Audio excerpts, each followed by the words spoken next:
Ooh, ooh, ooh.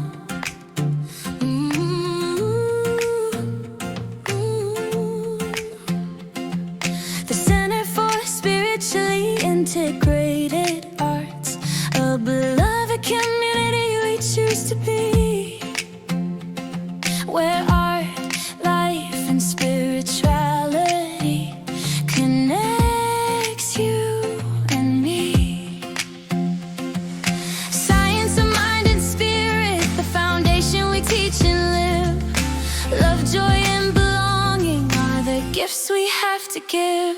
Our consciousness, our being, open at the bottom, open at the top. We're not simply one with God, but we are it itself. It will never stop. SIA, our spiritual center, family and home. It's where we come to practice and remember there is only one life, one mind, one infinite, eternal, self-existent. 'Cause we pause, embodying all that we are. We shine like a glorious star.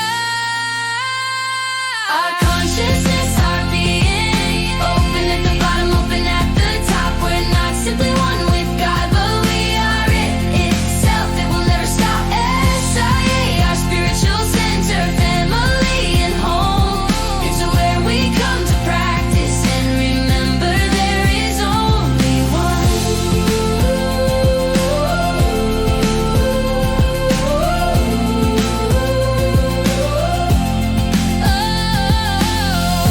Spirituality, it's our way of life. We value laughter, truth, and justice.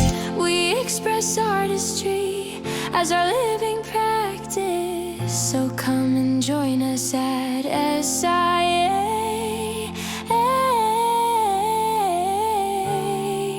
Know you found a community that will love you every day.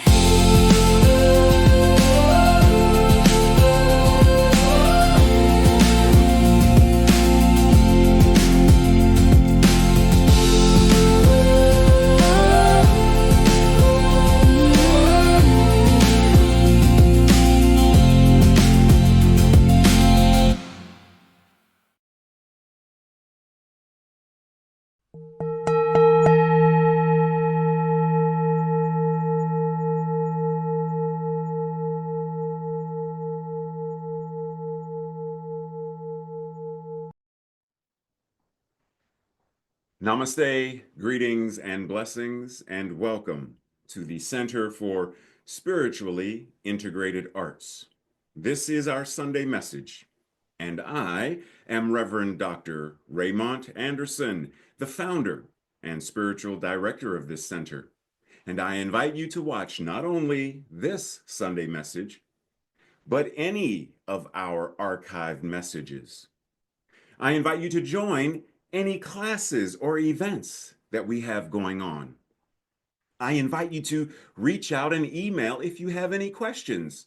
Questions about this community, questions about me, questions about what we do, or questions about this science of mind and spirit, liberation theology that we practice and teach. And if by chance you find yourself seeking beloved community with other like-minded beings, even if you already belong, are a member of another community, church, or center, you are more than free to have multiple affiliations wherever you are fed and find community. You are invited. And lastly, feel free to click like, subscribe, and share this or any other message or announcements with others in your circle. And with that, much appreciation, love, and blessings.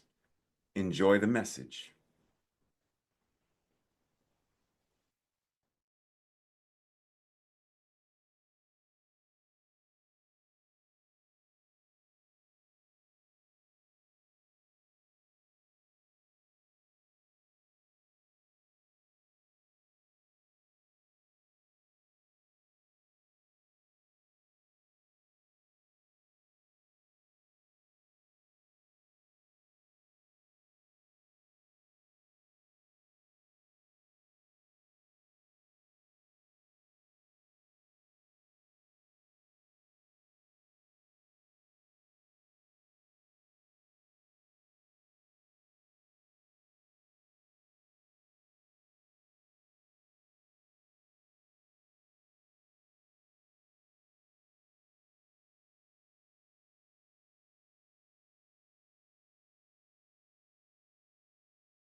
Namaste and greetings. January 18th. It's the 18th already. What? So today, this week, our focus is cause and effect. For some, it's referred to as karma. But this week, we are going to explore the creative process and the vastness and richness of what it means to partner with both the natural world, or what we call the natural world, and spiritual principle, and how the interweaving of whether it's what we learned from our Indigenous siblings regarding cooperation and collaboration with the natural world, all of nature, as well as the spiritual aspect of that, because for our Indigenous siblings, a rock is not simply a rock. It is still a part of the grand design. So, what do they offer us regarding this collaborative kind of thing with nature? But also, like, what is science of mind? Like, do we have anything that says anything about being in cooperation with nature? Do we have anything that says, yes, we actually do? So, this week we are going to talk about this process, this creative process, cause and effect. How does that affect? How does that impact? How does that influence all of the world around us? And while we're at it, how can we deepen, strengthen, enrich our co-creation process, the co-creative process, in ways that, one, definitely create a world that works for all? That's, at this point, it's a given that that's pretty much what I'm going to say. But how do we do it to ensure the health and well-being of everything and everyone in that process? Right? Like, if that's in my creating a world that works for all without having the additional thought of well-being for all, they have to be together because it means the same thing. So how do we more intentionally strengthen? How do we do it? How? Well, let's discuss. Once again, a reminder that Dr. Holmes said we, in this process of expansiveness and presence and embodying, when we learn to trust the universe, when we learn to trust divine spiritual law, when we trust natural law, when I trust gravity, the law of buoyancy, aerodynamics, when I trust, it improves and increases my ability to live well, because I am no longer operating in opposition to the universe, to the order of harmony and oneness. But once again, it comes down to, what does it mean for me to trust? And what does it mean for me to trust to that degree? Infinite and immutable as the law is, ever present and available as it must be, the potential possibility of all human probability, it must flow through us and as us in order to manifest for us and as us. It cannot and will not simply operate just for the sake of That's like me leaving the room and the lamps say, we ain't been on in a couple hours, and the lamps just go boop, turn on themselves for their own. They're on because I turned them on. They are working, or this process of working through me, for me, as me. I utilize electricity. I flick the switch, turn the knob. How are we doing the same thing with the creative process? How are we flipping the switch of our mental equivalence and turning the knob of what it means to really be anchored in what is my full human potential? And how am I letting it be expressed? How am I releasing it into the world?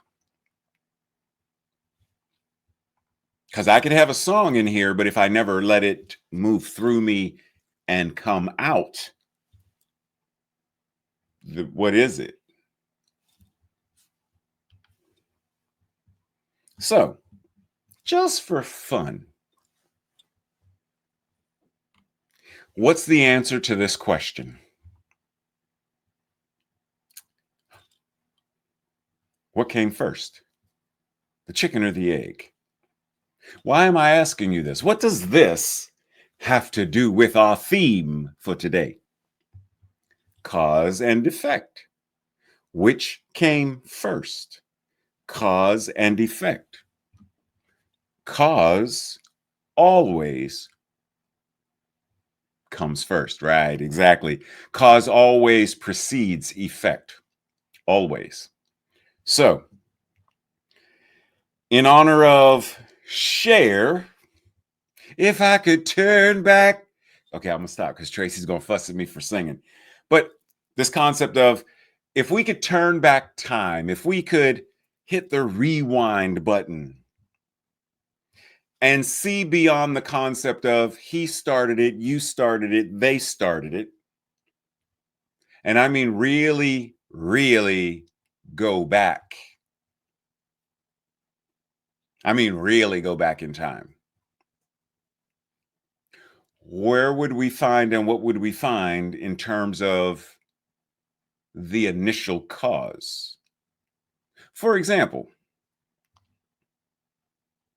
when we think of cause and effect, it's always this circular process. Cause becomes effect, effect yields to a new cause leads to a new effect, and the process continues.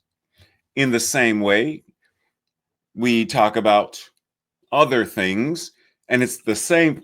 We'll get there in a second. Let's do the definition first. Cause and effect is a relationship where one event, the cause, makes another event, the effect, happen.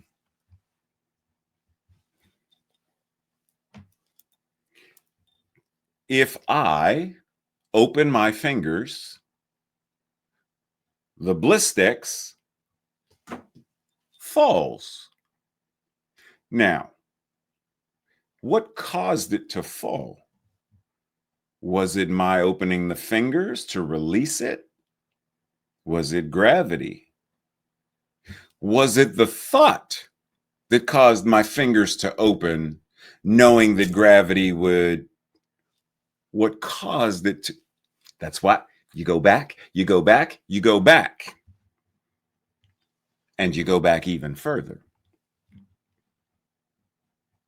There's also this concept, cause and effect, in terms of a performance loop, regardless of what kind of performance is. Public speaking, acting, sports.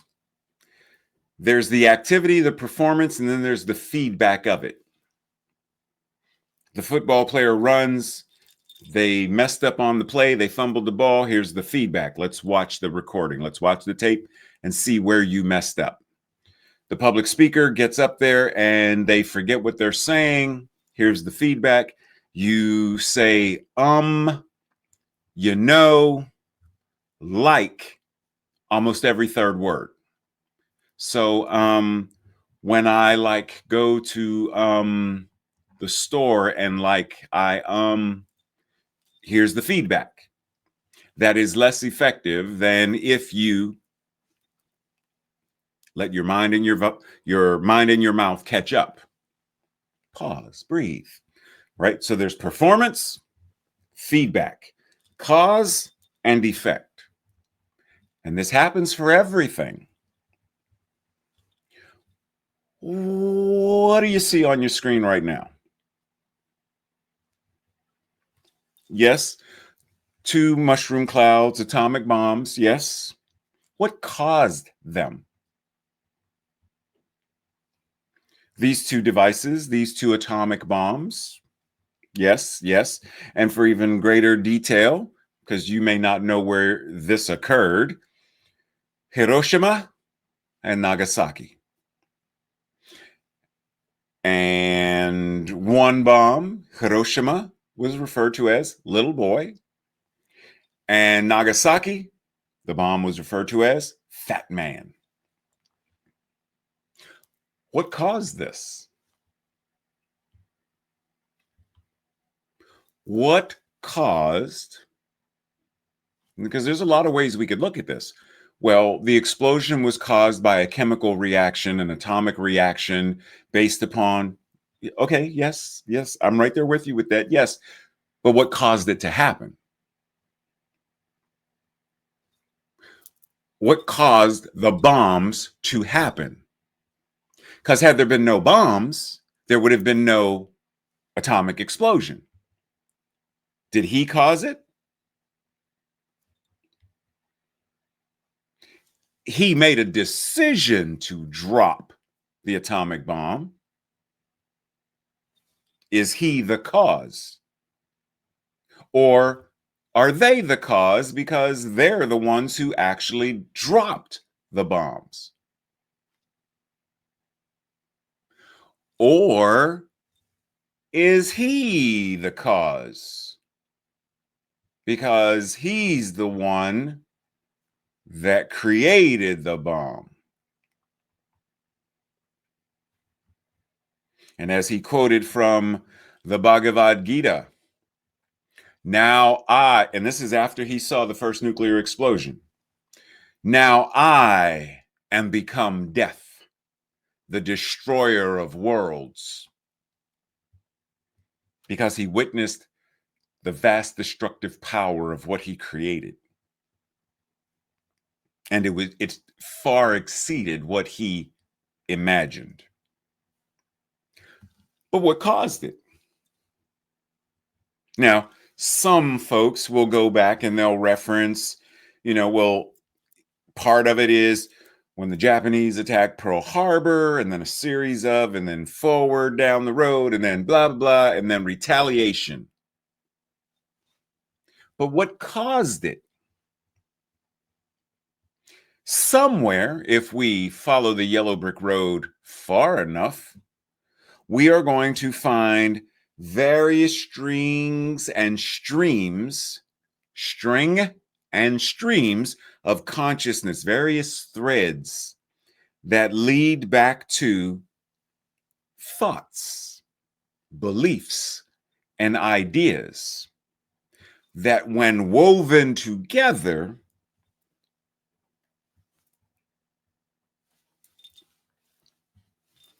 created what we are talking about. See, it's not necessarily one. Yes, there's first cause, which created everything.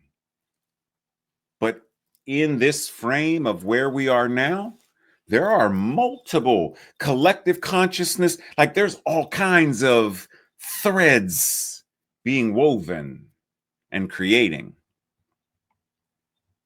Shallow men believe in luck or in circumstance, whereas strong men believe in cause and effect. Now, what Ralph is saying here is individuals who do not think critically, logically, deeply, they believe that luck or simply the stars or some external something is causing things to happen to them. Whereas the wise, the rational, the logical, the deep thinkers understand everything happens as a result of cause and effect. If you want the effect to change, you must change the cause.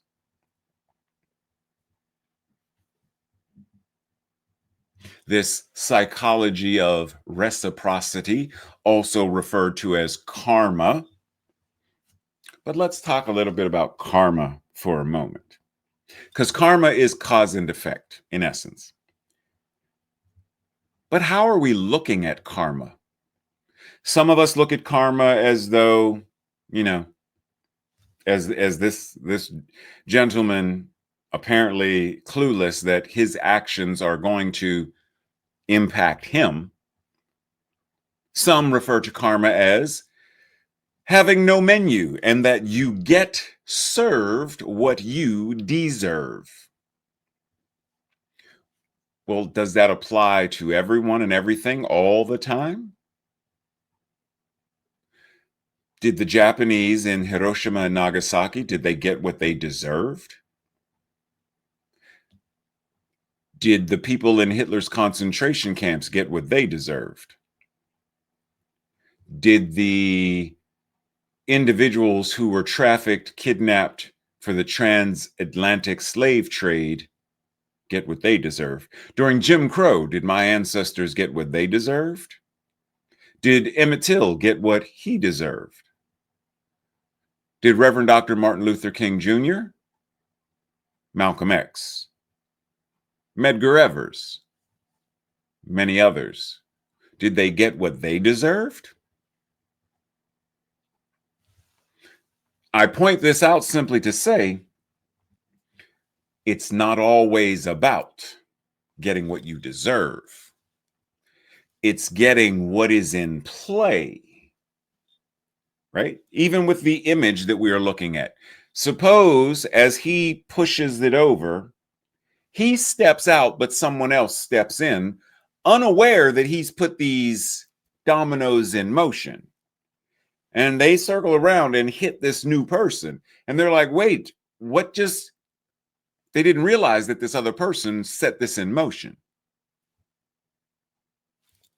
How many people were walking to and from school and work in Hiroshima, completely oblivious to what has been set in motion regarding the dropping of a bomb?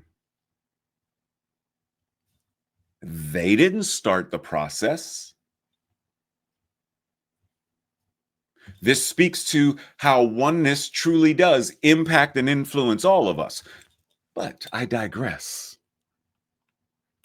There is also the aspect or concept of karma that is part of our popular culture today, where we say things like, F around, find out.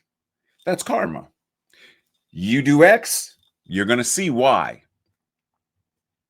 If you do this, this will happen. Now, for our conversation, I want us to be mindful that, as I said, everything happens for a reason. Now, pause. Because this concept of everything happening for a reason doesn't necessarily mean that there's an anthropomorphic God giving a lesson, urging a lesson, etc. The reason, everything happens for a reason. I dropped that, so I got to pick up something else. Okay, so ink pen. If I open my fingers, this is going to fall, correct? What was the reason? What was the reason that it fell? Because an anthropomorphic God said, I must teach Ray what it means to gravity. Or was the reason because there is a natural law called gravity that is going to pull this in the direction of the Earth's core? Everything happens for a reason. Most often because of the activities that preceded it. Fingers opened. That's part of the reason, yes. Gravity, also part of the reason. Apples being red, there's a reason. Apples being green, there's a reason. Being sweet, being bitter, there's a reason. Lemons being bitter, there's a reason. Spices being spicy, there's a reason. This device called atomic bomb destroying, there's a reason. So when we pause and really think about, what am I thinking? And how am I thinking? How is my thinking? How are my thoughts causing various things to occur?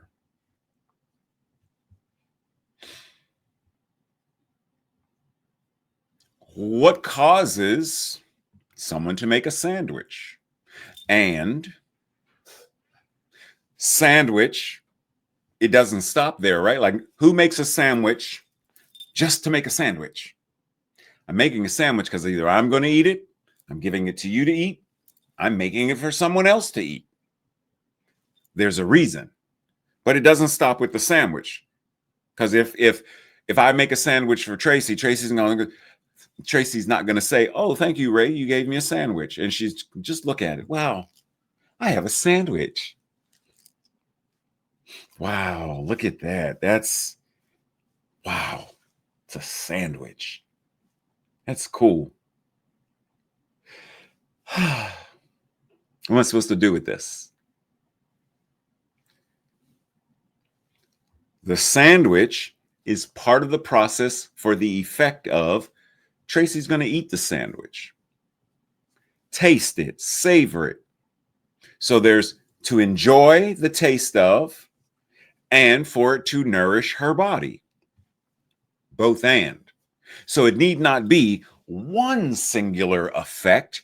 It can be a rippled effect of several reasons, experiences, conditions, and circumstances as a result. That's one reason why people select various things to go on the sandwich in order to have a very different experience each time. But if we trace it back, how many things had to occur before this moment in time? How many different things had to be caused? Right? Pick one. The father and the son in the upper corner, the father has the gray and green shirt. In order for this moment to have happened, in this moment right here, the father had to have been born, which means his parents had to have somewhere met, had sex, pregnant, baby, cared for him to a certain degree, somewhere, somehow, some way, that he grew into this man, who also then met someone or some way, unless the child's adopted, but then there's that process. Somewhere he made the decision, child. But it doesn't stop there, because also for this moment to happen, where'd the shirt come from? Where'd the pants come from? Where'd the shirt the young boy is wearing? Where did the home come from? Who built the home? Who painted the home? Where'd the food come from? Who grew the wheat? Who made it into bread? Who made the mustard? What goes into making mustard? Who took it to the store? Who put it on the shelves? You get my point. There are so many threads of creation that move through everything that we are and everything that we do. So if we want to change an effect, we have to really start doing meta quantum trigonometry to really think of what thought, what spoken word, written word, what emotions and feelings and what actions will ripple outward to change a variety of. So that in one sandwich, that's not enough. I'm hungry. Okay, we start there. That's the effect. I feel hungry. Okay, now what? I want a sandwich. Okay, but do you want to make it? Do you want to buy it? Do you want to order it? Okay, so, and then there's a choice and another choice and another choice and another choice, and then manifestation. So it's not one simple change your thinking, change your life. Be specific. In what way must your thinking be changed? I do not believe in hell, devil, or damnation, in any future state of punishment, or any of the strange ideas which have been conceived in the minds or by the minds of morbid people. God does not punish people. There is, however, a law of cause and effect which governs all and will automatically punish impartially and impersonally if we conflict with its principle of harmony.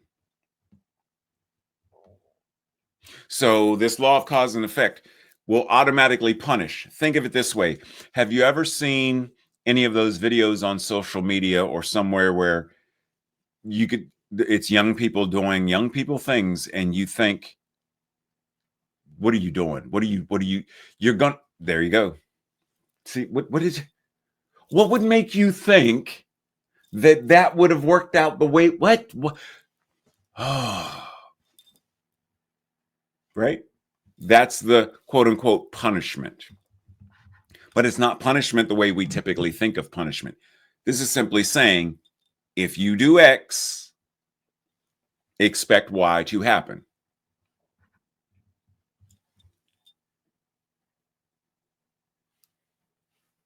Because otherwise, to jump out of a plane without a parachute and somehow think you are going to magically float or fly safely to the ground, based on what science class did you take? Right? It doesn't work that way. So common sense says, let me be mindful of conditions and effects and my process in collaborating and co-creating with them. In order for this to occur, there need to be certain conditions.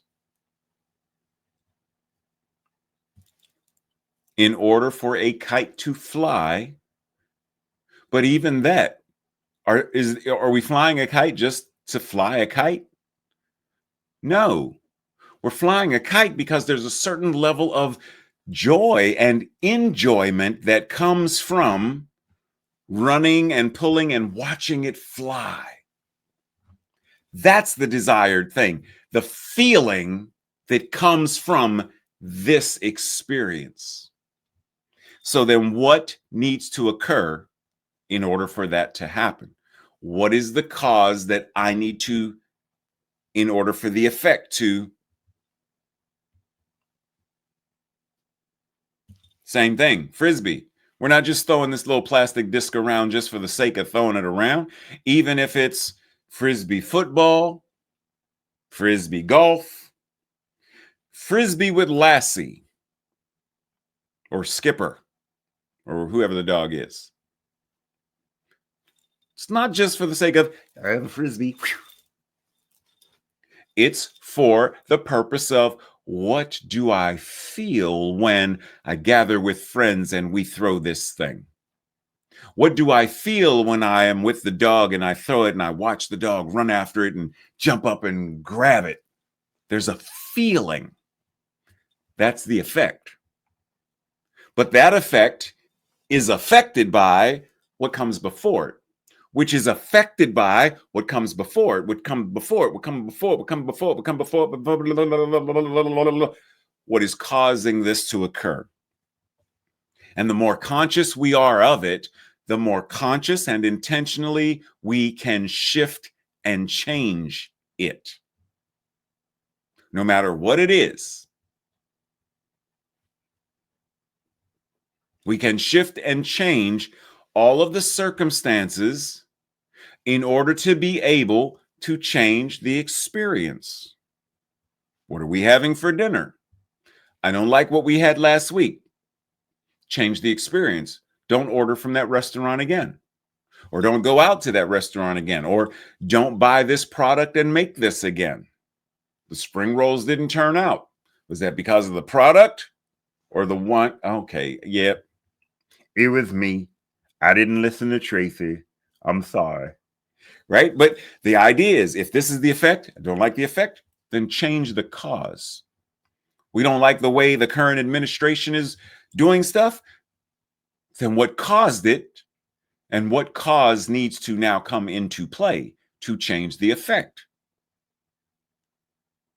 Jesus communed with the divine presence and definitely used divine power. He used it in a definitive way. He plainly taught that we must first become acquainted with the presence.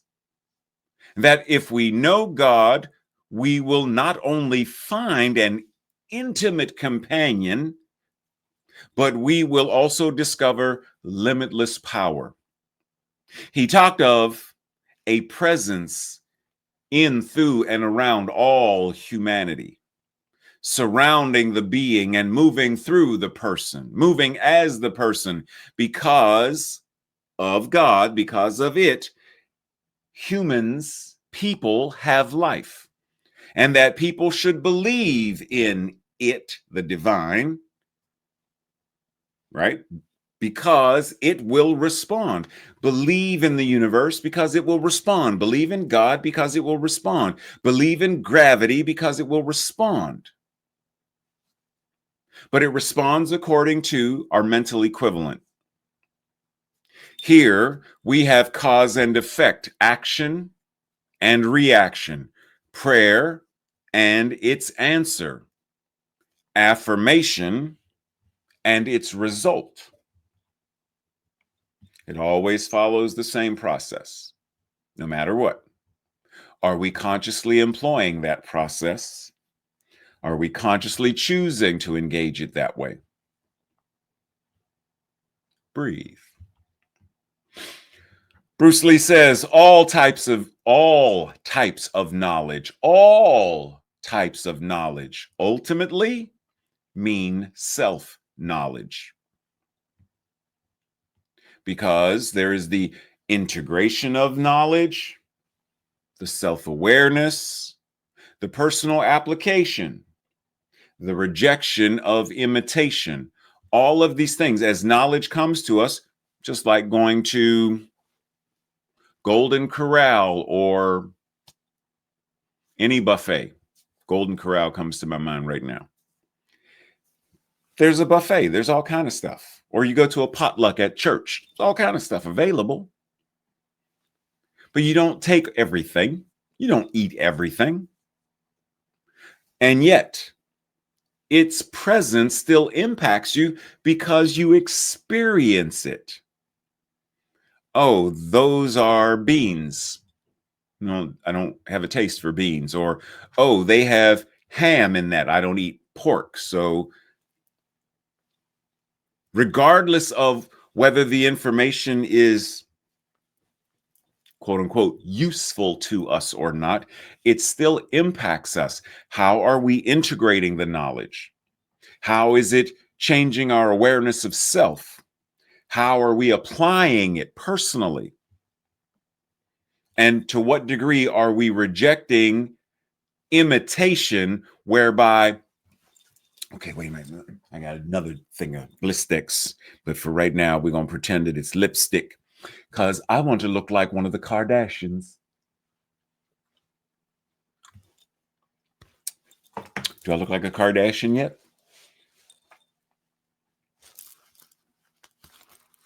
Do I look like a Kardashian yet? No? Okay, forget it. Right? Reject imitation. Stop trying to be like someone else. No matter who. Don't try to be like Denzel Washington. Don't try to be like Ernest Holmes. Don't try to be like Bruce Lee. Be you. Be uniquely you.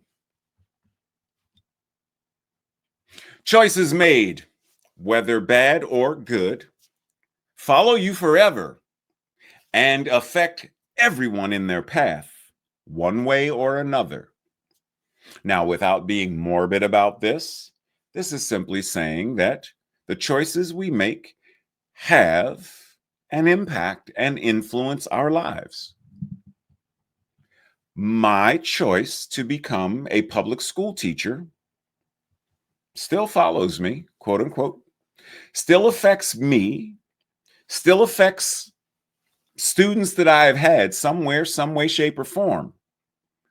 There have been times where Tracy and I going to Pittsburgh to visit my mother, and just out of nowhere, somebody steps off, out of a car or something, and they'll say, "Mr. Anderson, you were my art teacher when I was in." I'm like, I don't remember this person. It's been so long ago. We talking about the early 90s. I remember you got a beard and all kind of stuff. I don't remember what you looked. You was about, I don't remember. But they remember. And they remember to the degree where they wanted to thank me. They could have stayed in their car. They could have just walked. That looks like Mr. Anderson walking by it. That was my art teacher. Okay. And left. But they needed to express gratitude. The choices we make follow us. And one way or another, they impact and influence us and others. So what choices are we invited to make right now? Conscious, deliberate, and for a moment, I only want to do good, bad choices. You know me well enough to know. So let's do life-affirming choice, non-life-affirming choice. How do we ensure that we are making choices that are more life-affirming? We'll start with what is an effect that you desire to experience. And then reverse engineer it. What do I have to think for this to come about? How do I communicate to bring it about? What emotions and feelings? What actions? And then we are more consciously, deliberately co-creating. Cause and effect. All causes are invisible. All effects are results of the invisible taking temporary form. From the standpoint of a mental treatment, a spiritual mind treatment, cause and effect means the idea involved in the treatment operating through the creative principle to produce a logical manifestation. Cause must have an effect. If there were no effect, there could be no cause. Since there is causation, there must be effect. Else causation would not fulfill its own nature. Cause and effect must be one. Which reminds me of something. Hold on a second. In the Art of Life, that's this book, just so you know.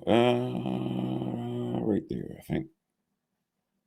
Anyhow, you know what I'm talking about. In chapter 6, Dr. Holmes says, asking and receiving are merely two ends of one law. When you ask for something, that is, when you affirm the presence of your desire, for this is the most effective method of asking, you should believe that this desire is already an accomplished fact.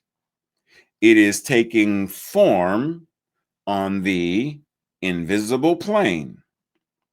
And if you have absolute faith and conviction that this is the truth, then you will certainly experience the result of your desire. Cause and effect. Are we doing it consciously, deliberately? Our thought of anything creates a spiritual prototype of that thing. And the more we think it, the more we form it. See, I could have a fleeting thought of, and it's gone, versus, and now I'm perseverating, I'm obsessing, I'm ruminating repeatedly, whatever it is, life affirming or not. And the more thought, the more energy that the more my mental equivalent invests in it, the more that spiritual prototype takes form.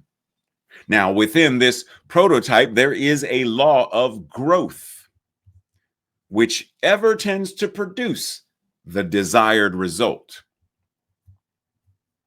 So the invisible takes shape, takes form, becomes fully formed in the invisible.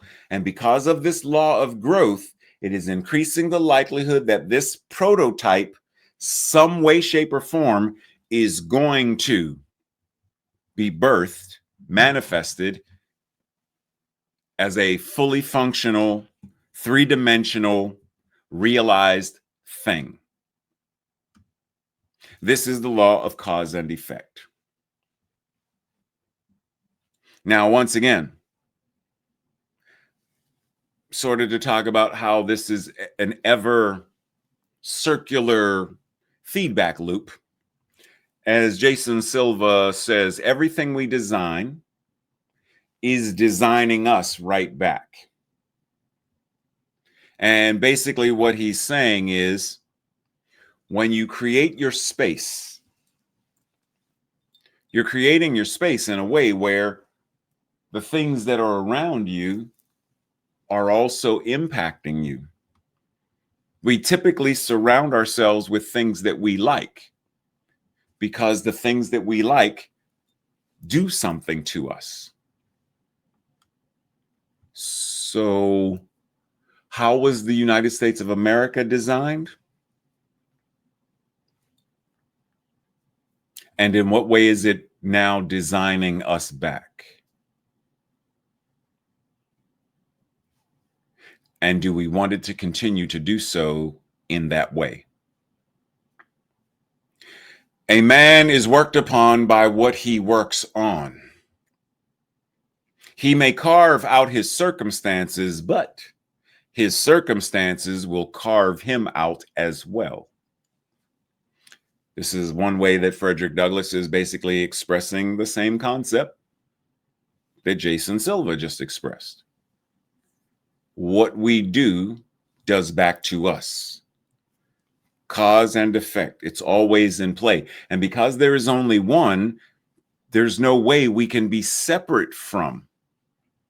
That's why if I hurt you, whether I realize it or not, harm is done to me as well. In the same way, referring to this creating of spaces, a Zen garden, all of the parts of it represent and symbolize something, which means, just for example, rocks and stones symbolize permanence, stability, and mountains simply on a smaller scale, which means when the person is meditating or seeing them, the concept of permanence, stability, the grandeur of the mountains moves through them and impacts them in a way where if it didn't represent anything and it's just, oh, they're just rocks, then they're just rocks. But now knowing, no, these are mountains that represent stability and permanence, it impacts us in a different way. There's a level of intentionality that goes into creating a Zen garden. Well, if there's a level of intentionality that goes into creating a Zen garden, your mind is a garden. Your thoughts are the seeds. The harvest can either be flowers or weeds. Could either be fruits or vegetables. It could be whatever it is that is being harvested. But the question is, are you harvesting what you want? Are you harvesting what you desire?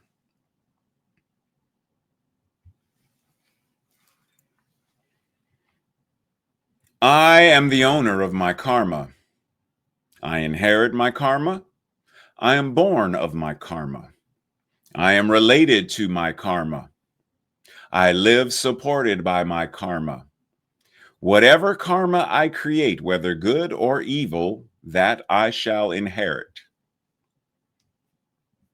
Now, rather than thinking of karma as some universal thing that we carry as a result of former lives or reincarnation, move that out of mind for a moment.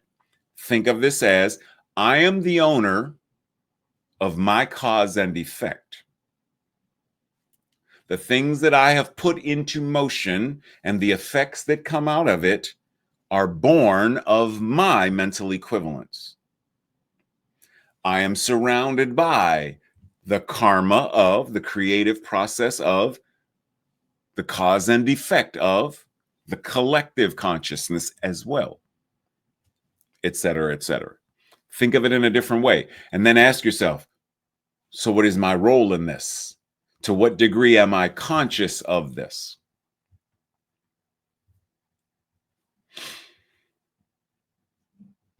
Breathe for a moment. We waste a lot. We waste a lot.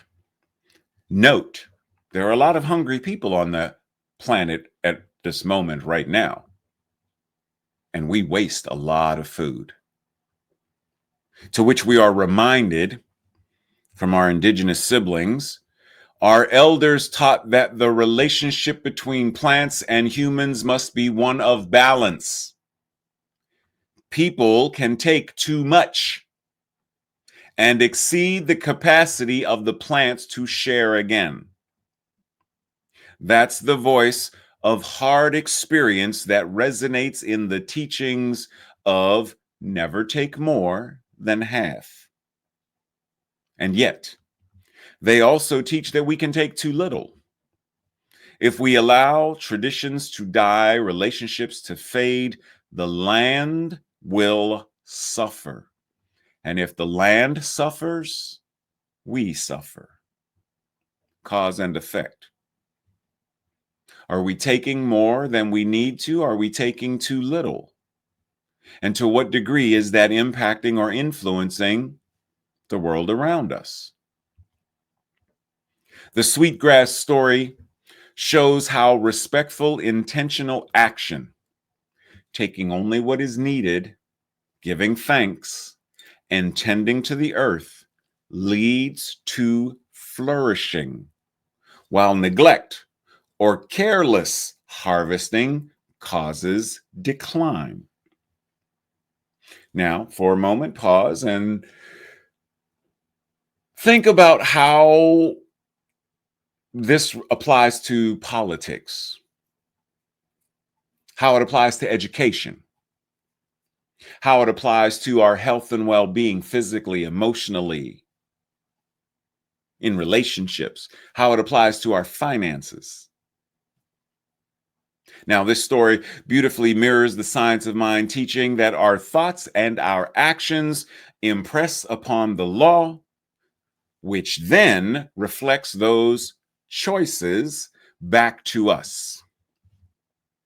When we engage in active, intentional spiritual practice, and cooperate with the natural world, we honor the divine presence of all things, in all things, as all things. This story reminds us that our choices matter, and that by paying gratitude, practicing gratitude, and paying respect, being mindful of our stewardship, we participate in a sacred interdependence where we are co-creating a world where all life can thrive. Now, I invite you to come back and, read this, because it talks about how this aligns with our global vision of we envision a world in which we live and grow as one global family that respects and honors the interconnectedness of all life. I invite you to come back and read this.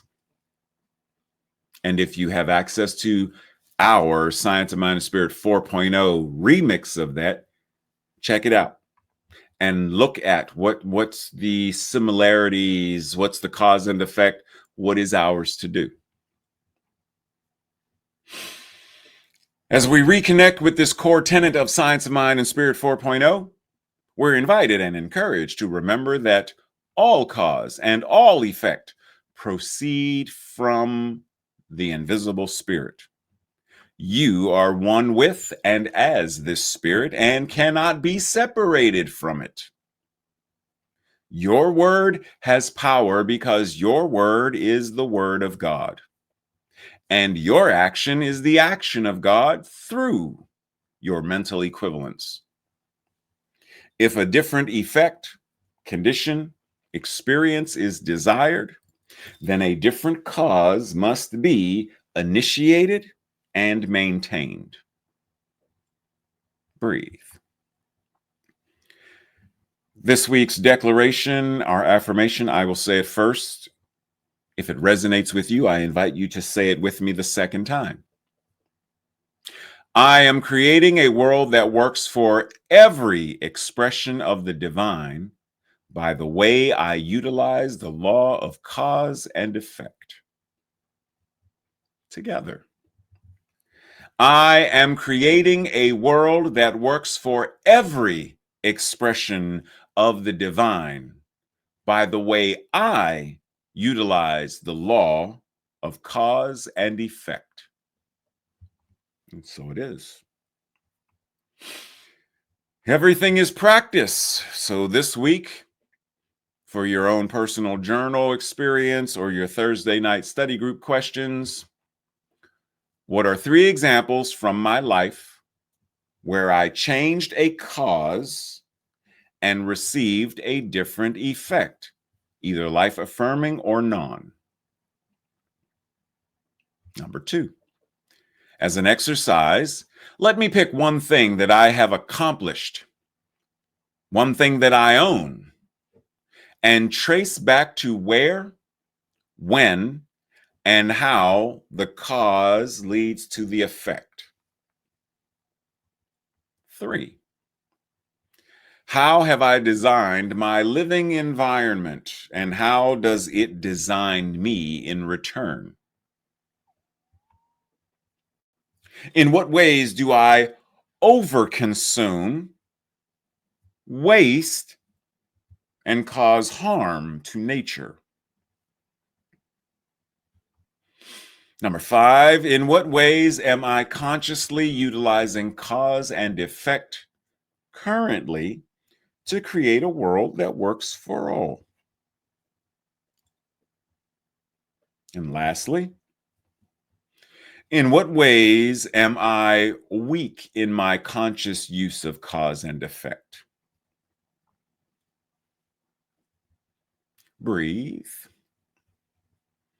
Your active practice regarding, conversation stuff, interactions with stuff, with other people and stuff. Have a conversation about that, the quote from the Buddha about karma. Have a conversation about it.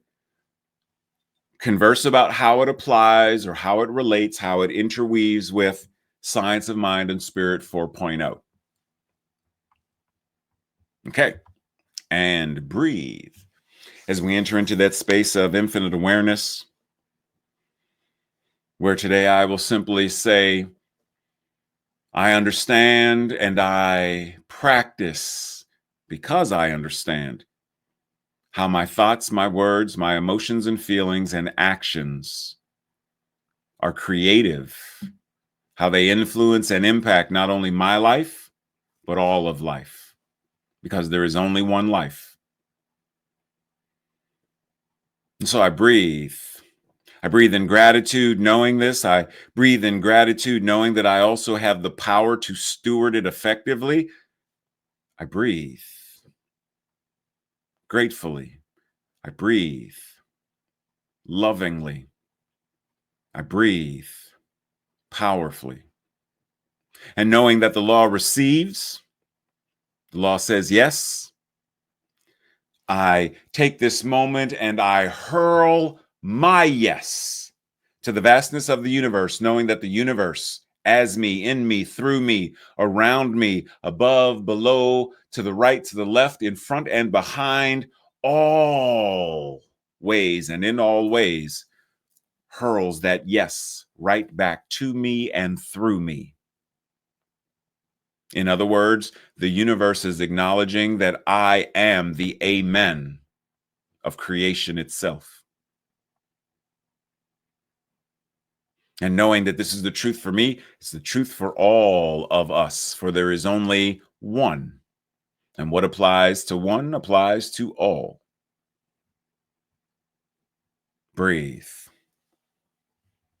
And so it is. And so it is. So next week, closing out the month, remind yourself this week that you are worthy, you are awesome, you are loved, you are appreciated.